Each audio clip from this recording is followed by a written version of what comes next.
Dinos y Olga Orozco, asesora técnica principal de la OIT en Perú. Ahora sí le voy a dar el pase a Joseca para justamente comenzar con el contexto en torno al ODS y también junto con David Tuesta entramos a hablar luego de la ruta 1. Muchas gracias, Mica. Muchas gracias a todos por participar de esta reunión. Quería contarles lo que hemos pensado en las reuniones que hemos tenido previamente a esta reunión en la mesa, con un enfoque que, como mencionó Mica, queríamos tener un enfoque bien aterrizado, acciones concretas, medibles en el muy corto plazo. Pues, antes de eso quería contarles un poco cómo estamos viendo el entorno, ¿no? Yo creo que acá las cifras son bastante conocidas, las letras son un poco pequeñas, pero la historia es bastante conocida por todos, ¿no? Tenemos en el Perú hoy un problema de crecimiento económico. La tasa de crecimiento económico que hemos acumulado en los últimos 5 años es de tan solo 2%.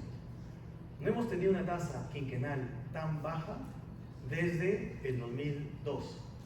En el 2002, el periodo 98-2002, hubo un fenómeno del niño muy fuerte, ahora hay un riesgo de fenómeno del niño muy fuerte, y tuvimos la crisis asiática, la crisis rusa que nos pegó muchísimo. En este periodo último está el COVID, pero también hemos tenido una crisis política sistemática que ha impedido avanzar en la dirección correcta, ya sea en crecimiento, en inversión, en políticas públicas adecuadas. Hay que reconocer que tenemos un problema de crecimiento.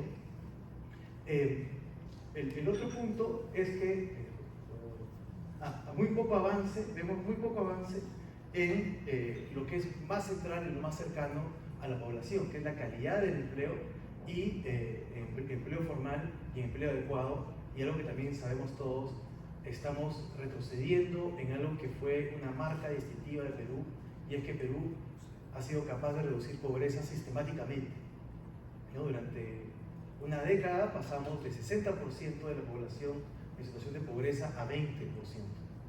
Eso es notable, eso es histórico a nivel global, y desde hace ya algún tiempo la tasa de pobreza se ha estacionado en esos niveles. El COVID agravó la situación, la subió a 30, bajó a 27 y ha vuelto a aumentar. Y es probable que este año vuelva a aumentar una vez más. Si es que no hay crecimiento económico, no va a haber una reducción de pobreza significativa. Tenemos un problema acá serio. Y eso se percibe por la población. Ipsos hace una encuesta todos los años, desde hace más de 30 años. Hace una pregunta, cada 6 meses en realidad la hace, y le pregunta a la población si es que sienten que Perú está progresando o está retrocediendo. Y la última medición de junio señala que 2/3 de la población percibe que el Perú está retrocediendo y solo 5% percibe que está progresando.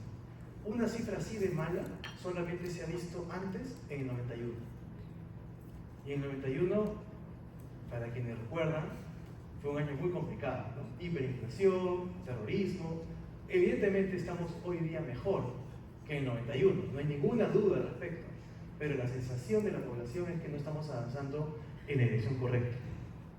Y eso es el hoy, pero hacia adelante las perspectivas de crecimiento no son del todo favorables, ¿no? El consenso de analistas espera que en los próximos años el Perú crezca a una tasa de 2,5% aproximadamente, y a esa tasa es poco lo que se puede hacer, ¿no? Si crecemos a 3% promedio hacia adelante, recién en 20 años tendríamos el PIB per cápita que hoy día tiene Chile. O sea, realmente yo me jubile más o menos. No quiero esperar tanto. Y el gráfico que está ahí, chiquito, muestra la relación, no algo que es bastante evidente, pero muestra una relación muy clara entre el crecimiento económico y la reducción de pobreza. Cuando vean la presentación van a ver que cuando la economía crece más de 5, ahí es donde reducimos pobreza. Si no crecemos más de 5, a veces la pobreza cae, a veces la pobreza aumenta o varía muy poco. Ese es el reto, volver a tasa de crecimiento de 5%. Entonces, ¿qué nos hemos planteado como puntos de trabajo prioritarios?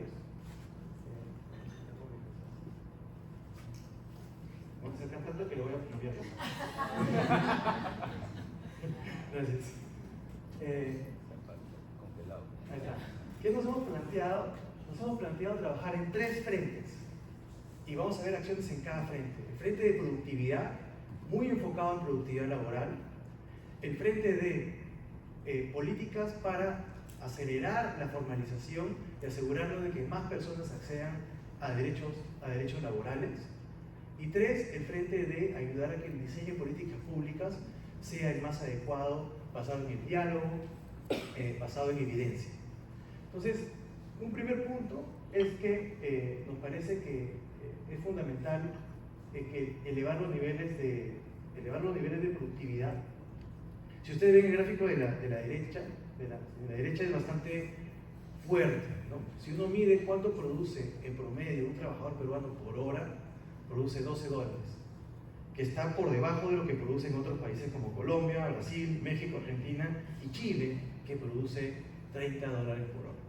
Como hablamos hace un momento antes de entrar acá, eso es la base de todo.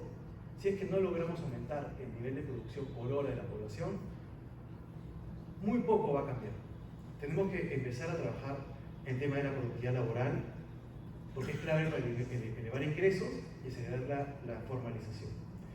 En segundo lugar, parte de eso es elevar los niveles de inversión y el funcionamiento del mercado. No hay crecimiento económico si es que no hay inversión que aumente la productividad y si no hay un adecuado funcionamiento del mercado que haga que esa inversión vaya ahí donde más se necesita. Y un foco que queremos darle, y vamos a verlo más allá luego en la presentación, es la inversión no en maquinaria, que es lo que usualmente piensan, sino la inversión en capital humano. Porque es la tuerca que claramente relaciona productividad con niveles de ingreso y empleo decente. Y ahí creemos que se puede hacer bastante. En el segundo bloque de acceso a derechos, creemos que sí se puede empujar bastante más en incluir a las unidades productivas de menor productividad como las MIPE en las cadenas de mayor producción de mayor productividad para elevar la formalidad, y también se puede mejorar bastante en fiscalizar ahí donde están los focos de informalidad. Y por último, y ahí con esto termino esta parte, mejorar el diseño de políticas públicas con diálogo social y con evidencia. El gráfico que está en la derecha abajo, está chiquito, lo van a ver ya cuando tengan la PPT, es una encuesta que se hizo a las empresas más grandes del país, que explica el 60% del empleo formal en el país, y se le pregunta cuáles son tus principales limitantes a contratar más. Y las dos primeras tienen que ver con el entorno económico, bajo crecimiento económico, mi necesidad de ajustar costos. Evidentemente, si mejoramos el crecimiento económico, esto se resuelve de alguna manera. Y la tercera es la incertidumbre respecto a la regulación laboral. Por eso es que el quinto punto nos parece importante. Nos parece importante para dinamizar el empleo y crear empleo de calidad. Con eso pasamos a ver los puntos claves de la mesa.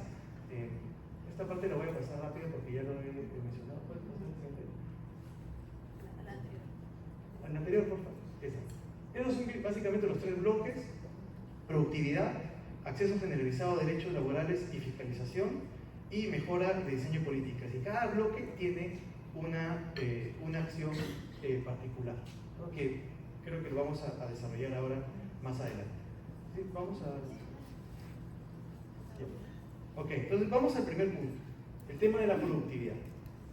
El tema de la productividad tiene que ver con inversión en capital físico y capital humano, y adecuado funcionamiento de los mercados.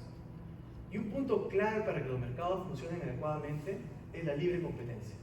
La libre competencia es aquello que relaciona crecimiento económico con bienestar de la población, porque es aquello que genera incentivos a las empresas a innovar y a esforzarse por crear productos de máxima calidad al menor precio.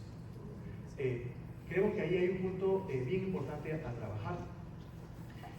La dinámica de libre competencia favorece a todos, a empresas y ciudadanos, y tiene mucho que ver con la competitividad y capacidad de crecer de las economías. El gráfico de la derecha, que parecen unas hormigas ahí, eso es una relación bastante clara, bastante marcada entre la competitividad de un país y el funcionamiento adecuado de los mercados medidos en la libre competencia. Entonces creemos que hay algo que se puede hacer ahí. En los últimos años se ha fortalecido bastante el marco legal, institucional de defensa de la libre competencia, pero en la mesa creemos que se puede hacer más. Y hay que reconocer que en muchos casos las prácticas anticompetitivas no son una política empresarial, sino son prácticas producto del desconocimiento de algunas partes de las empresas. que no saben bien qué es una buena práctica o una mala práctica. Entonces queremos que haya un espacio también para informar y capacitar. Abajo a la derecha he puesto algunas cifras que me parecen importantes y que de alguna manera tienen que ver con esto. Si es que la población no reconoce que las empresas están jugando a favor del bienestar, de la libre competencia, tenemos cifras como que el 31% de la población, solo el 31% de la población considera que las empresas contribuyen al desarrollo. Quiere decir que un 70% de la población no opina eso. 17% de la población considera que las empresas son íntegras y honestas. Bueno, seguramente uno ve los pocos casos, pero casos emblemáticos de prácticas no adecuadas. Y un 28% de la población opina que el gobierno debe controlar todos los precios de todos los productos y servicios. Claro, ve precios altos, ve probablemente que opina que no tiene que ver con la falta de competencia y tenemos estas cifras. Entonces vamos a las acciones. ¿Me puedes ver con la lámina, por favor? ¿Qué queremos hacer? Queremos que la empresa sea protagonista en la defensa de la libre competencia con acciones concretas. Queremos lograr un compromiso por parte de las empresas para tener y socializar un manual de cumplimiento de libre competencia. Que como política de empresa tengan un manual en el que los trabajadores sepan qué es esto, por qué es esto importante, en cada empresa cuáles son los puntos de riesgo que pueden estar sujetas a malas prácticas, a capacitar, a poner los do's and don'ts y también a establecer canales de denuncia eficientes e internos. Crear un diagnóstico interno con un chequeo médico, que cada empresa tenga una herramienta que de hecho estamos viendo cómo proporcionar de manera gratuita online para que cada uno privadamente, esto es anónimo, pero cada uno pueda hacer su chequeo interno para ver en qué medida los trabajadores de las empresas o los miembros de las empresas en general están alineados o tienen conocimiento adecuado sobre qué son malas prácticas y qué no. Procesos internos de clemencia interna, esto es, canales de denuncia adecuados que incentiven y que no castiguen necesariamente, para tratar de identificar antes que nadie aquellos riesgos que podemos estar incurriendo internamente. Y también impulsar una alianza con Indecopi para atacar otro punto que he mencionado acá, que acá he hablado mucho de conducta, ¿no? Pero también hay un componente de libre competencia que es, muchas veces hay regulaciones, hay normas que impiden la entrada o dificultan la entrada de nuevos competidores al mercado. Y eso usualmente se origina por trabas burocráticas, irracionales o ilegales, y queremos mejorar a través de Indecopi, con una alianza con ellos, un canal de denuncia o de poner en luz aquellas cosas que no están adecuando, que no son adecuadas para fomentar la libre competencia. Y eso es todo. Dentro de la ruta 1 también hay componentes como mencioné, de productividad laboral, y eso lo va a mencionar David Tuesta, que está conectado desde España. Hola, ¿cómo están? Muy buenos días. ¿Me escuchan bien? Sí, te escuchamos, no te vemos, pero te escuchamos. Muchas gracias, José Carlos. Un gusto compartir esta mañana con ustedes. El tema transversal, el cual he venido comentando José Carlos, pues tiene que ver con la productividad, ¿no? Y acá en el eje 2, fundamentalmente nos vamos a centrar en un elemento que fuera un círculo, que puede ser vicioso o virtuoso, ¿no? Respecto a este concepto que nos ha venido acompañando, ¿no? Que tiene que ver con cómo generar personas que sean empleables y sostenibles, ¿no? Un deseo, ¿no?, que tienen los peruanos, ¿no? La forma en que se puede trascender, generar ingresos, mantener a la familia, realizar el camino hacia la prosperidad. ¿Y qué pasa en el Perú? En el Perú lo que encontramos es un problema grande de fondo, ¿no? Para que haya empleo tiene que haber oferta y demanda. Por el lado de la oferta de empleo, ahí nos encontramos con serios problemas, en algunos casos de carácter estructural, ¿no? Cuando vemos que si queremos que los peruanos, los jóvenes sean empleables, pues tienen que acceder a la educación superior. sea técnica o sea universitaria. Y lo que observamos es que solamente el 30% de las personas que salen terminan la educación secundaria llegan o transitan hacia la educación superior. Entonces ahí tenemos un serio problema, digamos, de base, ¿no? Que nos da una señal de estas limitantes en la capacidad. Y el tema guarda bastante heterogeneidad, además, ¿no? Porque ese 30% es el promedio, ¿no? Pero uno puede observar que justamente son los quintiles que se encuentran en niveles más bajos de ingresos, son aquellos que su acceso incluso es bastante menor, ¿no? Incluso alrededor del 20-25%. Eso es por el lado, si queremos llamarlo, de la oferta. Y por el lado de la demanda, nos encontramos también con otro serio problema, ¿no? Donde la productividad también es importante, ¿no? Solamente tenemos alrededor de, como mucho, 5% de empresas que pueden captar trabajadores con alta productividad. Hablando de las grandes y las medianas grandes. Para que se hagan una idea, ¿no? Las microempresas en el Perú captan alrededor del 75% del empleo. Y estas son empresas de muy bajita productividad. Entonces, empleo formal a partir de estas empresas de baja productividad va a ser bastante complicado, ¿no? De hecho, las microempresas en el Perú representan aproximadamente el 6% de la productividad de la gran empresa. Comparen, por ejemplo, con el caso de Colombia. En el caso de Colombia, una microempresa aproximadamente representa cerca del 50% de la productividad promedio de una gran empresa. Entonces, en el Perú hay un serio problema, ¿no? Donde las empresas nacen pequeñas y se quedan pequeñas, ¿no? Entonces, eso limita estructuralmente también la capacidad de captar empleo. Entonces, gran parte de la situación, de la solución en corto plazo, si se quiere llamar así, está por el lado de a ver cómo hacemos a partir de la gran empresa de proveer al menos la posibilidad de empezar a generar empleo. Y ahí también nos encontramos con otro problema, justamente, ¿no? Porque cuando se le pregunta a las empresas respecto a la captación de empleo en el mercado laboral, encuentran, en su mayoría el 70% señala que tienen dificultades de encontrar trabajadores con la productividad o las capacidades que requieren para desempeñar las funciones.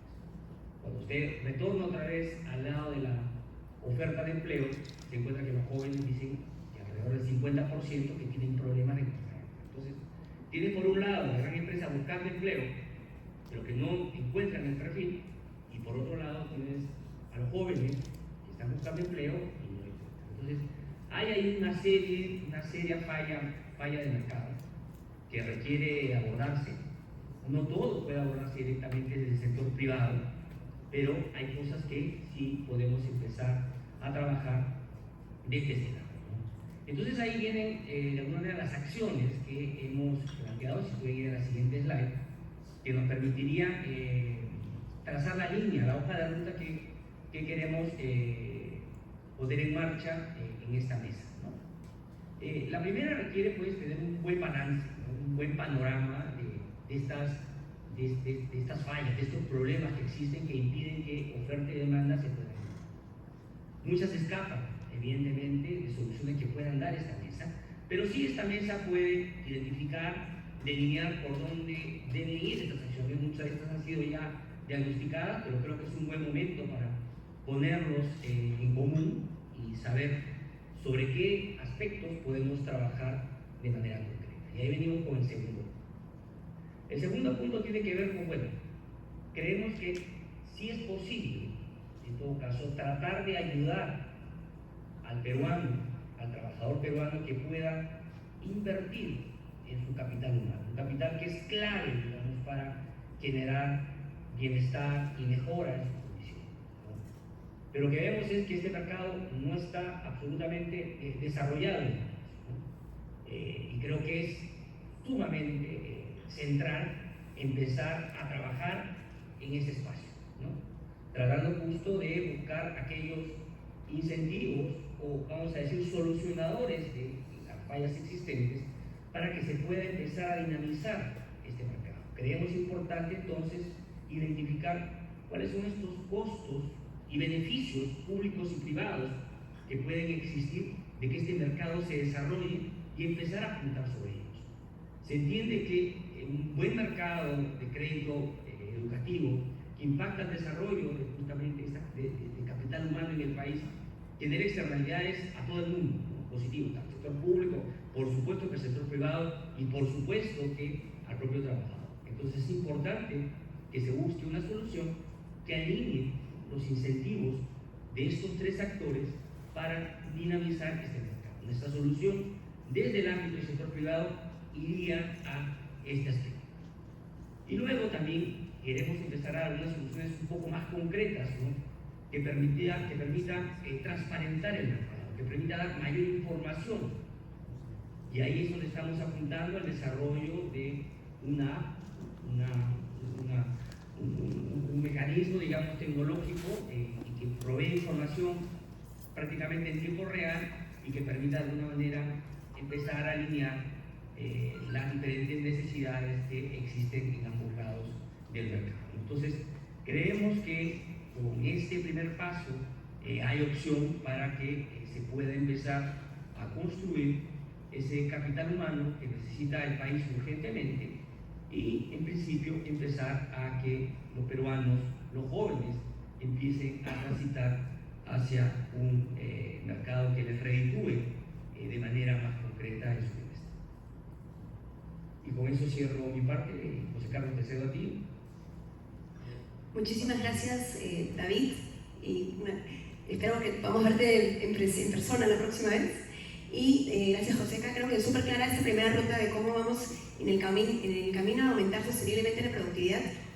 Por un lado, con el fomento de la libre competencia, y por el otro lado, con este foco importantísimo en el financiamiento del capital humano para generar una población de personas empleables y más productivas, ¿no? Clarísimo ese mensaje. Ahora sí pasamos a la ruta 2, ¿me ayudan? Estamos.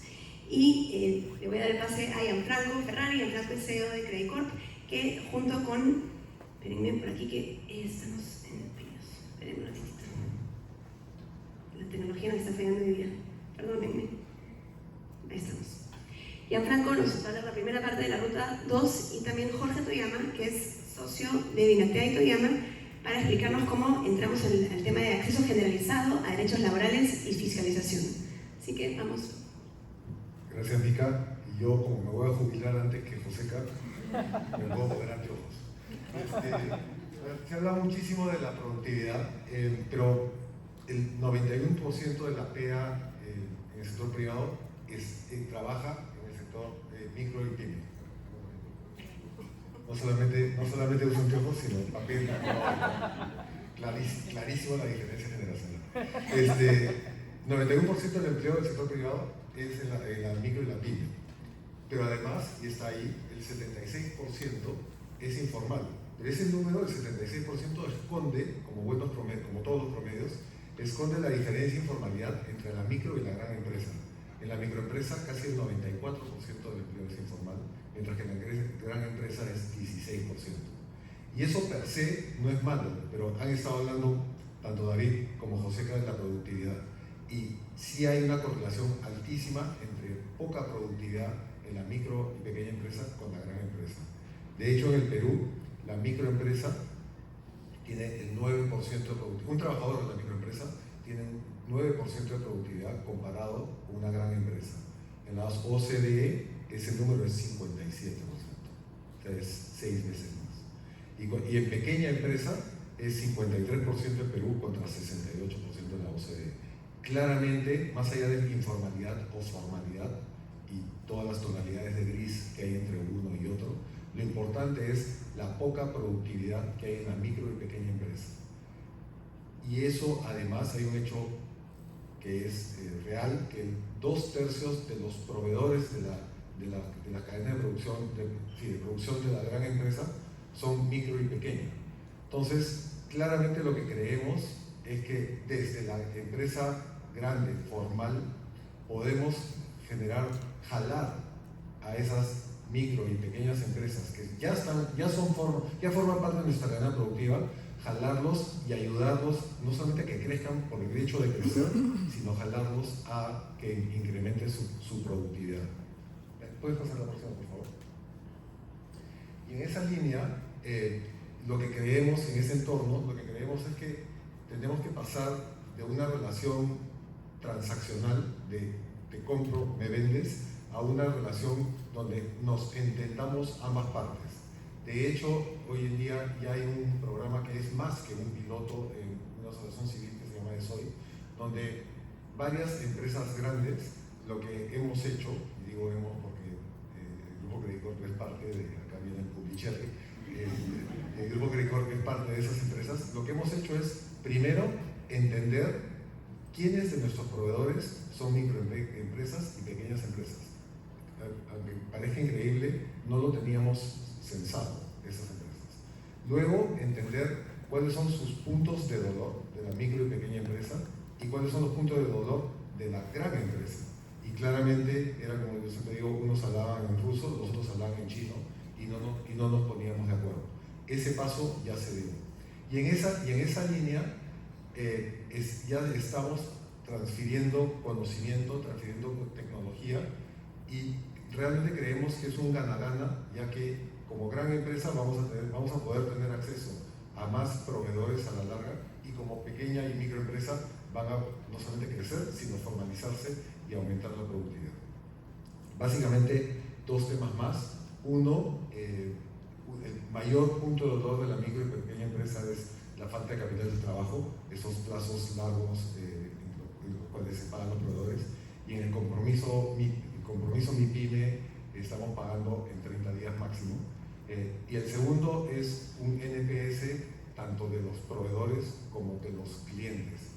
La idea al final es hacer una especie de Airbnb de proveedores y clientes, tanto pequeña, micro como gran empresa, y que eso sea público de tal manera que podamos incorporar a más empresas pequeñas y micro a las cadenas productivas de la gran empresa. Entonces, si se dan cuenta, es un programa, y la idea es escalarlo a través de esta mesa de trabajo. Si se dan cuenta, es un programa que es totalmente sostenible, ya que no es hacer beneficencia, ni mucho menos, sino realmente cómo nos beneficiamos todos en la cadena productiva. Jorge. Muchas gracias por estar aquí. Gracias a la OIT, la Casa de Trabajadores, Empresas, es siempre especial estar acá. De todos los temas laborales, hemos escogido el tema de fiscalización, ¿no? Porque creemos que es una de las patas que no se explotaba mucho, ¿no? La SUNAFIL, que es la entidad que recauda y fiscaliza en el Perú, es la entidad que junto con salud creció más en el COVID. En pandemia, los gobiernos impulsaron, como es evidente, los sistemas de salud, ¿no? Y la segunda entidad que creció más en el Perú en número fue la entidad que fiscaliza derechos laborales, que es la SUNAFIL. Hoy ya tenemos un grave problema en nuestra opinión, que todos los años crecen en las metas, pero sus metas son, digamos, no relacionadas con el problema del Perú, ¿no? Con todo lo que bien explicaba Joseca. El 70% de las inspecciones se concentran en el mundo formal y nacen de denuncias, ¿no? Y la mayor parte de denuncias no son de microempresas, que explicaba Gianfranco, sino son de grandes empresas, de sindicatos, de lugares donde ya hay protección, ¿no? Los lugares más visitados del Perú es Lima, y de los distritos de Lima, los distritos más fiscalizados son Jesús María y Lince, que están al costado de SUNAFIL, ¿no? El sector más informal del Perú es el sector rural, sin embargo es el 10º en fiscalización, ¿no? Y cuando mira las acciones de fiscalización de SUNAFIL en el sector rural, todas se concentran casi en la empresa que está al costado de la carretera, que es la agroexportación, donde todo el mundo está formal, y que además o tiene sindicatos o son fiscalizados por sus compradores, ¿no? Porque hay un comercio justo en el sector agroexportador que hace que haya fiscalizaciones privadas. Entonces es un serio problema de esfuerzo, ¿no? Los inspectores no tienen capacidad de conciliación, o se cumple o se multa. Oye, ¿se puede esta empresa, microempresa, que quiere cumplir pero en partes, multa? porque no hay capacidad de conciliación, ¿no? Y otro problema es pues, que no hay coordinación entre entidades, ¿no? En una sola empresa puede venir la SUNAFIL para ver derechos laborales formalizados, puede venir la SUNAT para ver renta, puede venir otra vez la SUNAT para ver salud, puede venir la AFP, si es una empresa industrial puede venir SENATI, ¿no? Hasta 6 entidades, ¿no? En la siguiente lámina podemos apreciar un poquito una gráfica, ¿no?, que hemos preparado, ¿no?, sobre cómo los lugares con más informalidad, con número de trabajadores per cápita, son los lugares menos fiscalizados. Y los lugares o regiones del Perú como Lima, Callao, Ica, Arequipa, La Libertad, Moquegua, donde el desempleo o la informalidad es menos grave, hay informalidad pero menos grave, son los más inspeccionados. Entonces, hay una disociación terrible entre el número, entre informalidad, donde está, y el foco de la fiscalización. La siguiente lámina, un poco proponemos qué hacer, ¿no? De una fiscalización concentrada en multas, en resumen, pasar a una fiscalización de promoción a la protección social, ¿no? Más que el beneficio laboral peruano emblemático como la CTS, ¿no? Lo más importante es que los peruanos tengamos seguro social, ¿no? El DNI debe ser menos importante que el carnet de seguro, ¿no? En el Perú el DNI es más importante porque es un voto, ¿no? Pero el seguro es más importante. Entonces, ¿cómo hacer, no? 4 cosas para cerrar nuestra parte esta de fiscalización. Lo primero es cambiar el sistema inspectivo, ¿no? Donde los más fiscalizados sean los que más lo necesitan o los sectores con más necesidad, y para eso se puede realizar cambios en la metodología, ¿no? Por ejemplo, un cruce simple entre consumo de energía eléctrica y cantidad de trabajadores, cantidad de IGB y de facturas y número de trabajadores. Es muy sencillo. Esos cruces los tiene el Estado, y caer a lugares los bolsos de informalidad, ¿no? Y no atacar a las empresas clásicas que siempre se quejan de que a cada rato son fiscalizadas. Así como SUNAT tiene buenos contribuyentes, también debe haber el sistema de buenos empleadores. Entonces, si yo he fiscalizado una empresa 2 veces y no le encontré nada, ¿por qué lo voy a seguir incluyendo en la data de inspecciones, ¿no? Salvo que denuncies. Lo segundo es buenas prácticas, no premiar a los inspectores que más multan, sino a los inspectores que logran un proceso sostenible de formalización. SUNAFIL solo se preocupa en incluir en planillas hoy día.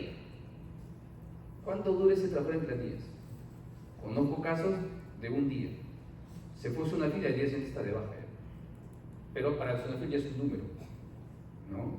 Entonces un esfuerzo para premiar la sostenibilidad. ¿Qué pasa si en 2 meses SUNAFIL regresa y sigue formal?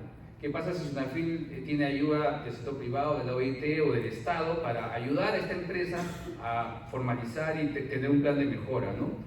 Tercero, acceso a planilla electrónica en tiempo real. Los inspectores de SUNAFIL tienen 3 meses de delay más o menos de planilla electrónica. El Perú es uno de los países que tiene un sistema de planillas casi único, que es on time, o estás en planilla ya y se sabe si estás o no en planilla. Eso solo lo sabe la SUNAT. El inspector con 3 meses, ya 3 meses ya fue, pues, ¿no? Y finalmente recomendamos desde Perú Sostenible 4 cosas que requieren cambios legales, ¿no? La primera es que los inspectores tengan facultad de conciliación. Tienen que tener, porque es el que está ahí acostado, es el que llega, ¿no? La conciliación solo la tienen las regiones de trabajo que están en las capitales, ¿no? Lo segundo es la variación del enfoque, pues, ¿no? Nosotros proponemos que el 70% de las inspecciones se concentre en el mundo informal, en el mundo rural, en el mundo de las microempresas, en el mundo de quienes lo necesitan. Tercero, las inspecciones unificadas y coordinadas. ¿Qué pasa si hay una sola inspección, pero de orientación primero, ¿no? Donde SUNAFIL, SUNAT y todas las entidades que fiscalizan tengan un enfoque más de promoción y menos fiscalizador y de integración, ¿no? Y finalmente, que el Estado también sea inspeccionado. No hay SUNAFIL para el Estado. Y no parece razonable que no lo haya, ¿no? Muchísimas gracias, Gianfranco y Jorge. Creo que clarísimo, uno, el rol de la gran empresa en conectar con sus cadenas de valor y el poder multiplicar ese impacto positivo en MIPYMES. Y creo que muy valiosa la herramienta que comentas y espero que la podamos difundir en que más empresas se sumen. Y también clarísimo lo que mencionas, Jorge, con las eficiencias que hay que activar en torno a las herramientas que tenemos. La fiscalización es una buena herramienta, pero hay que hacerla bien, hay que ser eficiente, reenfocar donde hay que priorizar la acción, y clarísimo también incluir el tema del gobierno, y es una metodología, es una herramienta que podemos usar mejor y optimizar. O sea que muy, muy bueno ese mensaje y esas tareas que nos llevamos. Ahora sí vamos con la ruta 3. Para esto nos acompaña Thomas Wiesing. Thomas es director adjunto de la oficina de la OIT para los países andinos. Y vamos contigo. El pasador no funciona, pero el micrófono. Ahí estamos. Gracias, Thomas. Bienvenido.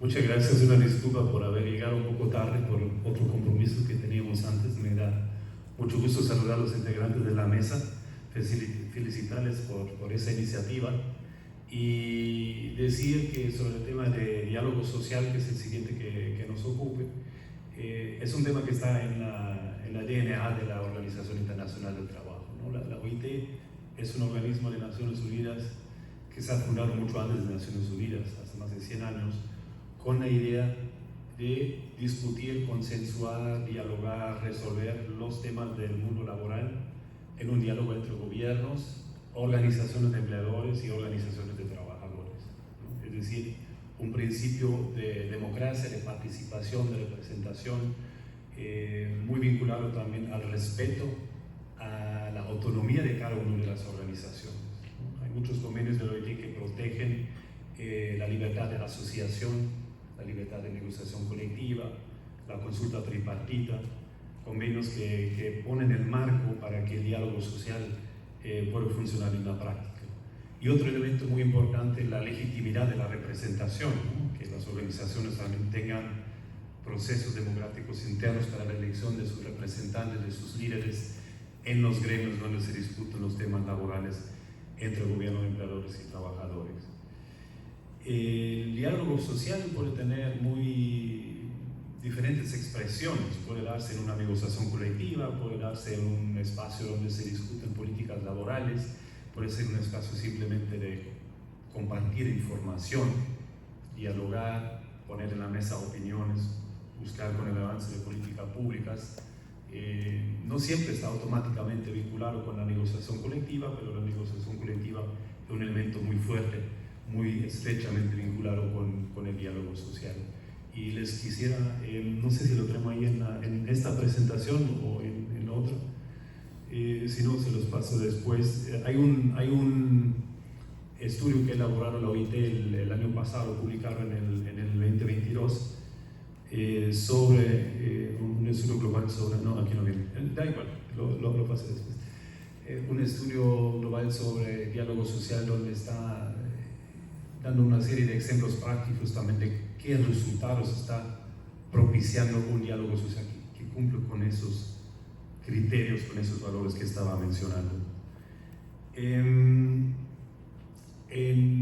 el Perú, el Consejo Nacional de Trabajo y Promoción del Empleo tiene como objeto de concertar las políticas en materia de trabajo, de promoción de empleo, de capacitación, de seguridad social. Y es un espacio conformado por las grandes centrales sindicales, los representantes del sector privado, están organizaciones también asociadas, digamos, desde la sociedad civil, el sector trabajo y el mismo Ministerio de Trabajo. Pero quizás lo que nos falta un poco es que este consejo, primero hay que decirlo, hay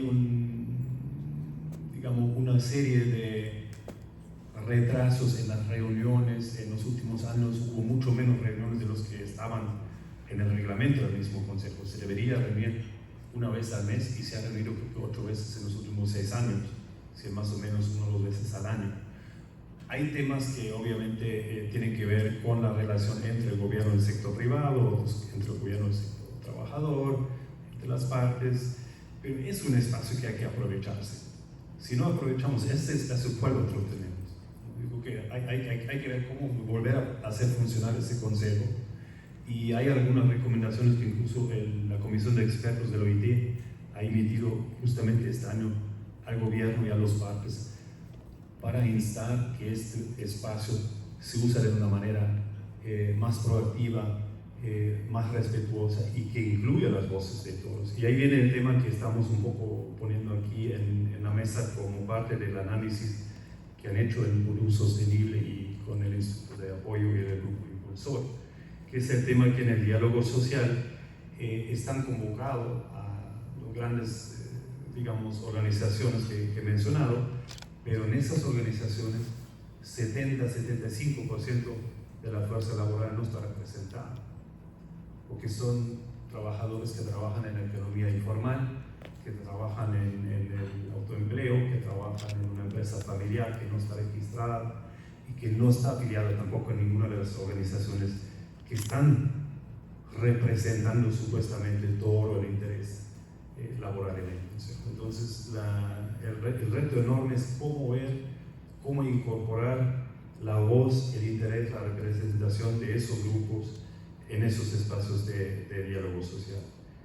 Y también es cierto que la relación de las empresas con sus sindicatos, cuando hay una relación laboral formal, muchas veces puede ser utilizada de una manera más constructiva, construyendo confianza en temas de objetivos comunes, en los temas que aquí estamos discutiendo. ¿Cómo impulsar la productividad? ¿Cómo propiciar inversiones en capital humano? ¿Cómo hacer que la mano de obra que estamos formando y la educación, la formación profesional que estamos dando es relevante para lo que las empresas y lo que el sector público estén buscando? Esos grandes temas que requieren también de la participación de esos grupos que muchas veces no tienen voz y voto y participación. Como un dato que pueden ver aquí en la pantalla, que los colegas han puesto muy ilustrativamente en este gráfico, es primero la distribución entre economía formal e informal, y yo creo que incluso las cifras son un poco benevolentes, ¿no? Después de la pandemia la economía informal ha crecido al 77-78%. Pero también es relevante ver que donde hay, digamos, una relación formal, donde hay un trabajo formal, el promedio de los salarios está entre 2 y 3 veces más alto que lo que recibe un trabajador en la informalidad. Es decir, el cumplir con derechos, el tener acceso a una negociación colectiva, un diálogo, a mecanismos de hablar de la productividad y de cómo transferir la productividad también en mayores ingresos, es la mejor vía para propiciar el desarrollo económico y social de un país. Y ahí, en la última página, tenemos, en la última lámina, una serie bueno, básicamente 3 propuestas muy concretas de cómo aterrizar un diálogo social en estos temas en el Perú de manera más eficaz. Primero, promover y propiciar diálogos sociales entre sectores, es decir, no solamente pensar en el ámbito global, sino ir por industrias, ir por ramas, ir por zonas geográficas, e identificar también espacios de colaboración quizás están un poco subutilizados. Más allá del Consejo Nacional existen 24 consejos regionales también. Yo no sé cómo están funcionando, pero ustedes me dirán. Tengo la impresión que algunos sí están funcionando bien, pero la gran mayoría está en el mismo impasse o en la misma situación, digamos, de poca eficiencia como el Consejo Nacional. Entonces hay que reactivarlos también, hay que buscar los líderes, los representantes en esos consejos regionales y ver cuáles son los temas que hay que discutir para avanzar con el portafolio, con la agenda económica y social. 2, darle visibilidad a la importancia de abrir espacios de diálogo social para las minorías, para los grupos que estamos mencionando, los trabajadores en la informalidad. Una posibilidad es que las mismas organizaciones que ya existen y que están representados en el Consejo y los consejos abren espacios para una mayor participación de ellos y buscan formas y mecanismos de cómo incorporarlos en sus instituciones, en sus organizaciones, para representar también a ellos. A lo mejor hay que revisar la política de acceso a las organizaciones, los procedimientos de elección, de afiliación, no sé, eso es una manera de propiciarlo. La otra es que los mismos trabajadoras de la economía informal participen a veces de organizaciones que ellos mismos han formado, ¿no? Ellos mismos, donde ellos se sienten representados y donde ellos han creado liderazgos que influyen en el diálogo. Y finalmente, promover que en el Consejo Nacional haya un miembro adicional formal que sea representante de los intereses de los trabajadores informales, ¿no? Es decir, las últimas dos propuestas están muy estrechamente articulados. ¿Qué podemos obtener con eso? Ahí a la derecha tienen una interesante encuesta que ha hecho la Federación de Trabajadores de Construcción Civil del Perú, donde han preguntado a los trabajadores y a los gerentes de las empresas cuáles son los temas que realmente son el origen o el fondo de los conflictos laborales. Y ahí cuando van por la lista ven que hay temas que tienen que ver con la actitud de la gerencia, tienen que ver con la construcción y con la actitud de los sindicatos, tienen que ver con la calidad de la comunicación misma, tienen que ver con el acceso a recursos. Entonces ahí tienen algunas pistas, algunas ideas de los temas que en esos consejos y en esos mecanismos se pueden discutir y se deben discutir para avanzar con la agenda. Muchas gracias.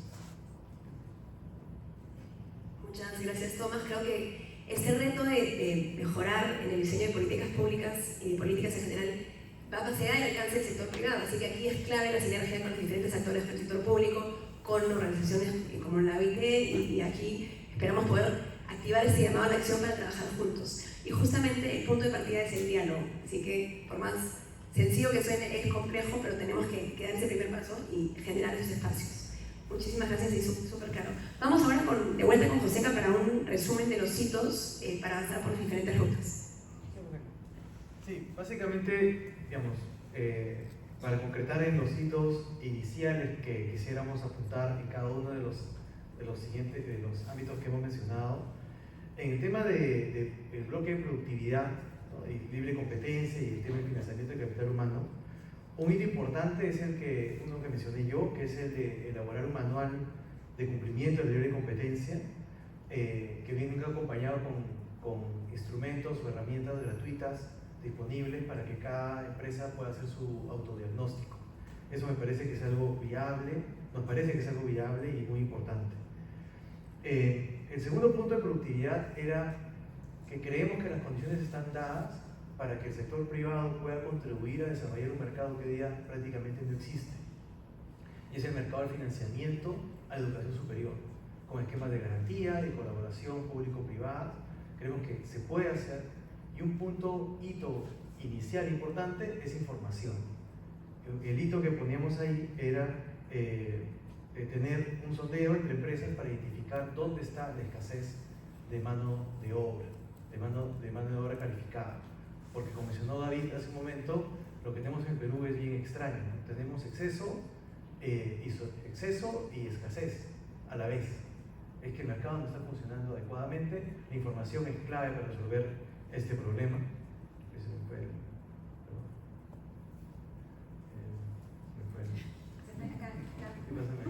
Creo que mientras hablábamos, movía tus apuntes.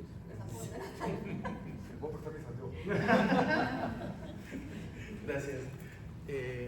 Eso es respecto del bloque de productividad. Respecto a fiscalización, sí creemos que es un hito, es replicar el modelo exitoso para promover principios de relacionamiento responsable entre empresas grandes y proveedores, ¿no?, lo que hablaba Gianfranco. Es un cambio de modelo, ¿no? Creo que es interesante, ¿no?, porque las empresas se han fijado mucho en sus stakeholders, ¿no?, accionistas, clientes, pero proveedores nunca necesariamente ha estado del todo desarrollado, y ahí tenemos la gran oportunidad de incluir y desarrollar y de aumentar productividad en proveedores, ¿no? Es de replicar el modelo que se ha venido desarrollando por el que es hoy. Luego, en términos de fiscalización, facilitar la capacitación y canales de denuncia adecuados para identificar aquellos casos de incumplimiento o de abuso de trabajadores o de incumplimiento de las normas laborales, y un piloto de modelo de fiscalización única, ¿no?, coordinada entre diferentes instituciones, lo que mencionaba Jorge, ¿no? Un piloto de fiscalización única entre SUNAFIL, SUNAT, municipalidades, ONP, etc. Creo que esa mirada integral es muy importante, ¿no? Entre instituciones no necesariamente comparten información, ¿no?, y uno identifica una falla pero la otra no se entera, ¿no? Entonces creo que ahí es bien importante eso. Y en diálogo social creemos que es importante de alguna manera aprender de la experiencia de diálogo social representada por el diálogo social con la construcción civil, ¿no? Es un sindicato en el cual se ha desarrollado mucho el tema del diálogo social y creemos que podemos aprender de eso organizando mesas de diálogo con al menos un sector adicional que no sea construcción, ¿no? Para replicar de alguna manera el modelo de construcción civil. Y capacitación técnica también a grandes gremios sindicales y empresariales sobre la importancia de dialogar. Eso creo que también suena bastante sencillo, pero es muy importante y puede tener mucho impacto el poner sobre la mesa la importancia del diálogo para lograr objetivos comunes. Y esos son los hitos que debemos pensar en muy corto plazo, ¿no? Muchísimas gracias, Joseca. Creo que están claras las acciones, ¿no? para comenzar, para activarnos. Para el cierre de esta sesión quería volver con Tomás para unas reflexiones finales. Así que Tomás, ahí estás con... Sí, gracias. Bueno, voy a tratar de no repetir porque creo que ya la agenda está muy claro. En primer lugar, quisiera decir que es un espacio muy único, muy importante. El hecho que en la Agenda 2030 de las Naciones Unidas, por primera vez, eso es diferente a cuando se hizo en el 2000 los objetivos de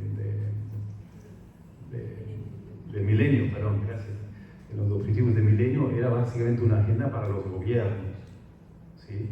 En el 2015, cuando se adoptó la Agenda 2030 para el desarrollo sostenible, y cuando se definieron los 17 ODS, se dio activamente un rol al sector privado, a las empresas, a las organizaciones de la sociedad civil también, de apropiarse también de la agenda y de contribuir a esta agenda y de impulsar acciones que contribuyen al logro de las metas.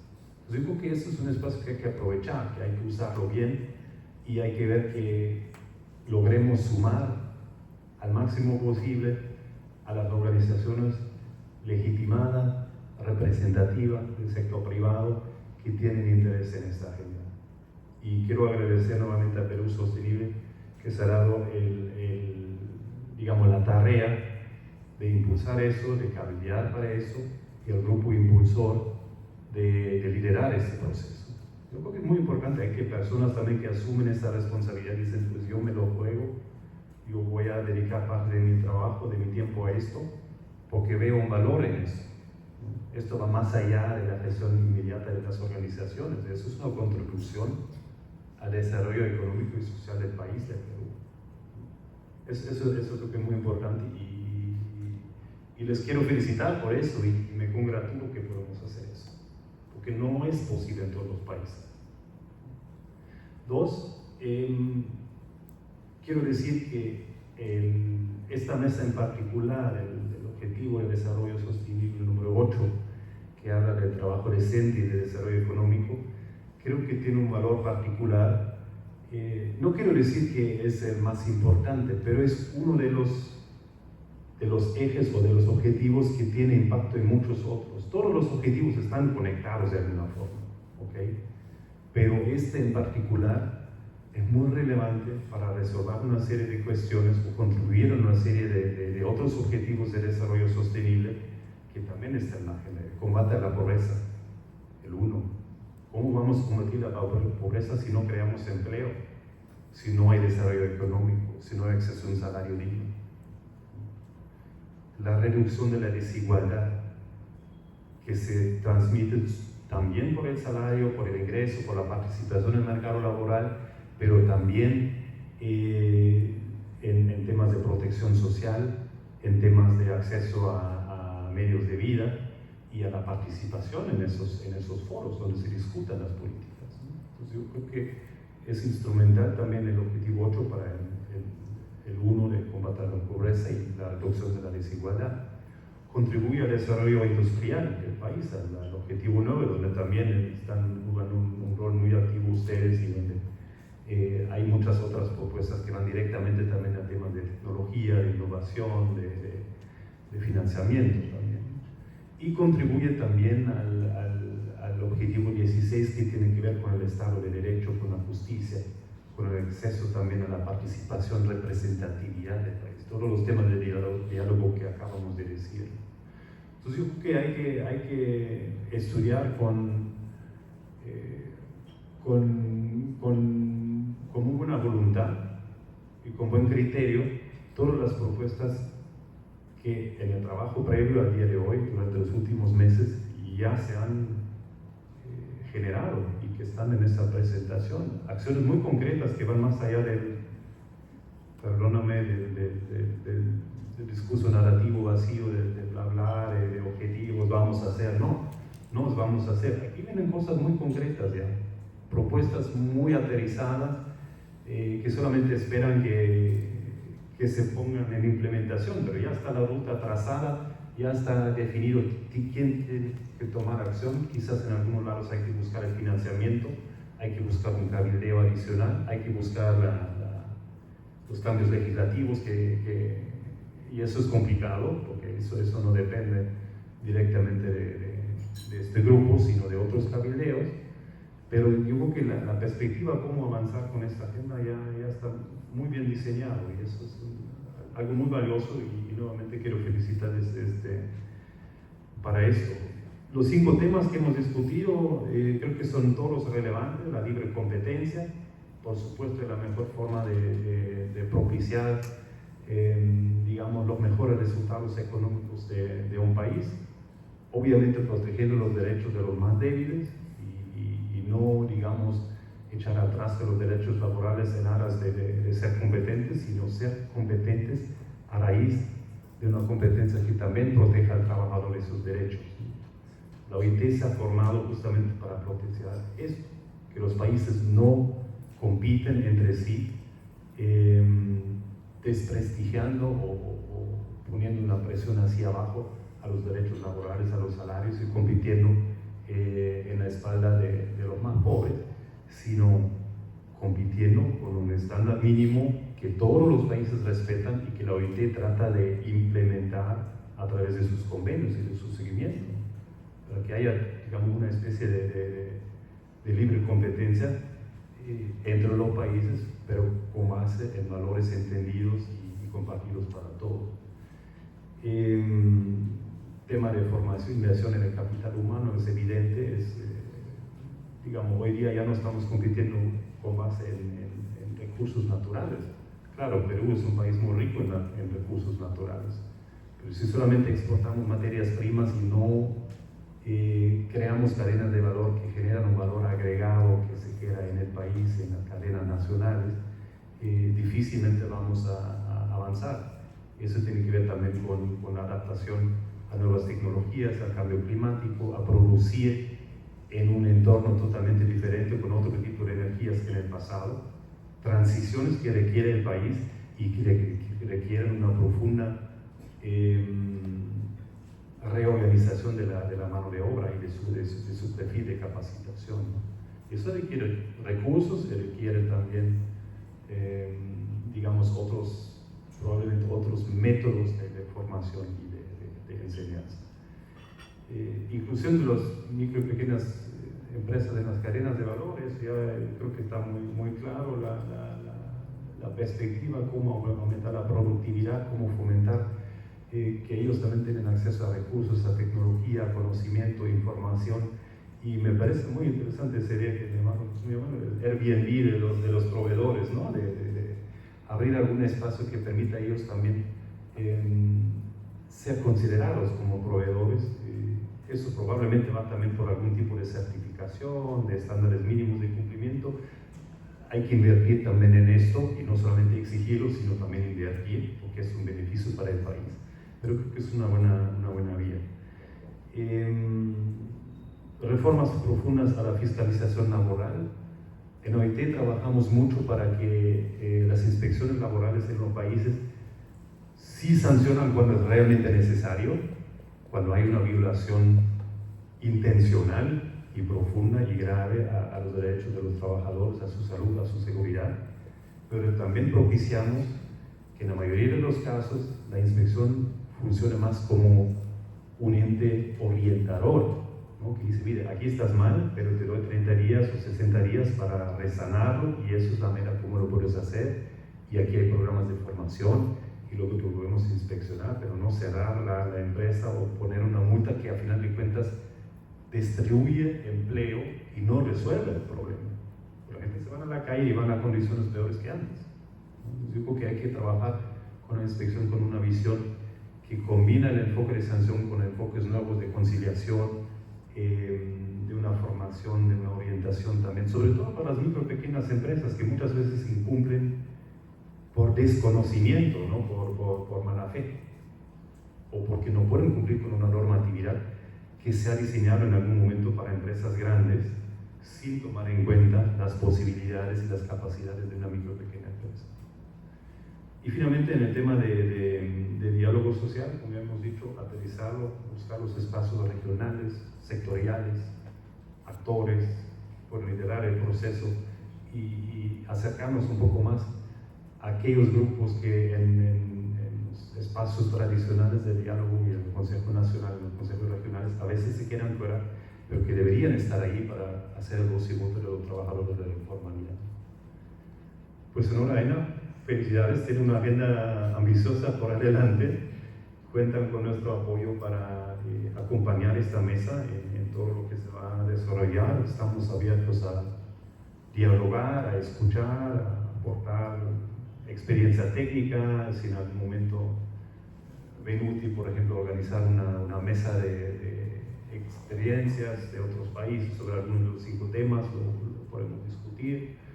Creo que hay cosas concretas que también que desde el OIT podemos aportar a este proceso, conjuntamente con la Oficina de la Coordinación Residente, con las otras agencias de Naciones Unidas en el país, porque eso no es un objetivo de desarrollo de la OIT, es un objetivo de desarrollo de todas las agencias, de todo el sistema de Naciones Unidas y de todo el país. Muchas gracias. Muchas gracias, Tomás.